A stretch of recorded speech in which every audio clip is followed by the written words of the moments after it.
What's up, guys? Welcome back to another episode of Dojo Setting. Today we're gonna kind of start a little mini series. It's only gonna be 3 episodes. Maybe the episodes might be a little long, so I apologize in advance for that. But it is a topic that a lot of people kind of have a hard time understanding, especially non-setters and setters alike. Sometimes setters kind of have a vague idea of what's going on here. So I'm going to try my best to explain my understanding of this. Today we're going to be talking about the R.I.C scale.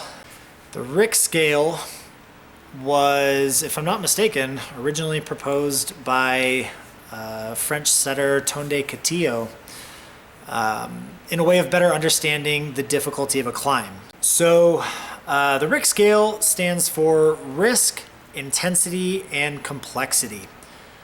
Today we are going to talk about risk. Right off the bat, what a lot of people think risk means is dangerous, setting dangerous moves. This is not the case. The climber's safety always needs to be the top priority. If risk is not associated with danger, what is risk? This one's probably the hardest one to explain out of the 3. My understanding of it, and please, if you have a different opinion, I'd love to hear it. Risk is... What is risk? God, that's a hard question.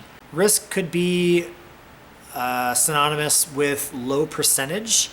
A move that, yeah, you can do it, but there's always just that little bit of doubt.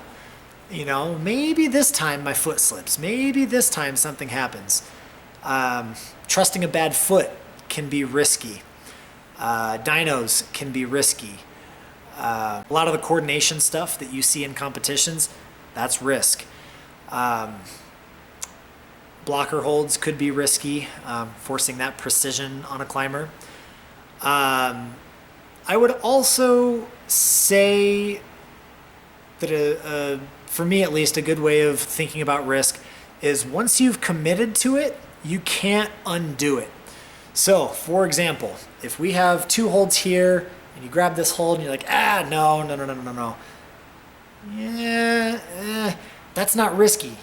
This move to this hold is not risky because you can sit there, grab it, say, no, I don't like that, come back, you can reverse it. So on dynos, as soon as you launch, you can't undyno. It's literally impossible, you know. Trusting a really bad foot on slab, as soon as you've kind of put your weight onto it and have rocked onto it, you can't undo that. Once you've committed to the move, you are in it, and you either stick it or you are off the wall. You cannot recover from it. So that's kind of my definition of risk. I'm not really going to walk you through setting some risky moves, but I'm going to put some risky moves up here, and we're going to talk about why they are risky. So, yeah, let's dive into that. This move is risky for kind of 2 reasons. One, first and foremost, this foothold here is really, really small. It's very easy to slip off of it. Once you've fully committed to standing up on it and weighting it, if it pops off, you're not going to recover from that. You're going to fall off the wall. It's going to take a lot of patience and a lot of concentration for the climber to be able to weight that foot properly and then grab that next hold. So speaking of the next hold, it's blocked, obviously. It's really, really small. It's really hard to get your fingers in there. So if you were going to try to skip the small foot and just dyno to it off of the start foot, it's too precise of a slot. You're not going to be able to do it. So it's a very, very low percentage move. So this is one example of risk. Let's talk about a different kind.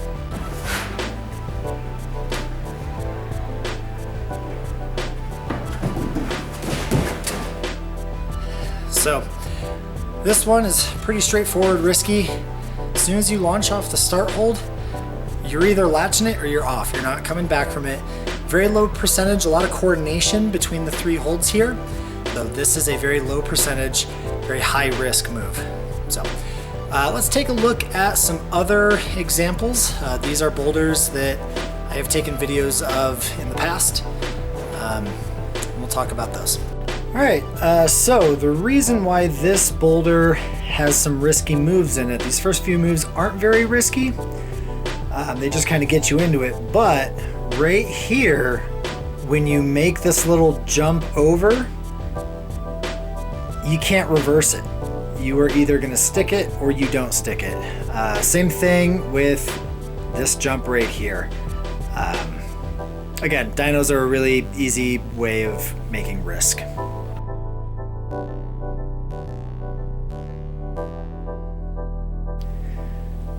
So, as I mentioned earlier, reverse catches can be risky because if the setter did a good job setting it, as soon as you start going to the next hold, if you don't flip and do that reverse catch, you're going to be coming off the wall.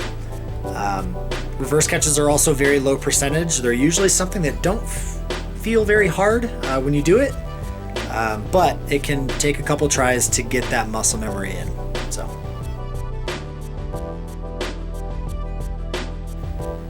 So this one is a really big coordination move. As we talked about, coordination is definitely risky.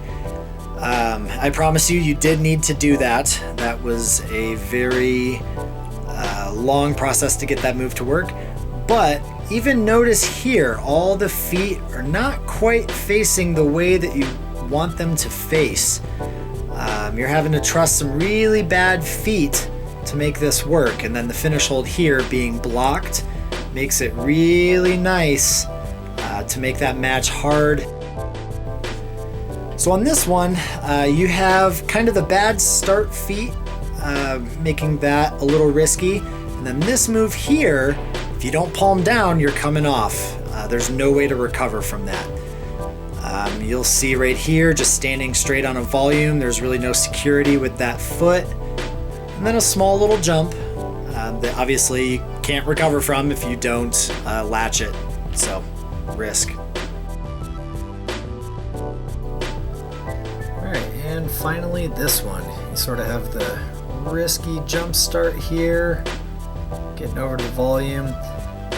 Pretty standard stuff from what we've seen so far. So this foot is actually really bad. So rocking up onto it is pretty challenging, and as soon as you do, you're kind of in it. You can't really go back from that. Obviously that little thing there, very low percentage, very risky. And then standing on this finish hold here, you can see I'm sort of hesitating. It's tricky. It's not super easy. You can't see that foot at all from being above you. And then at this point, you just kind of shift your weight.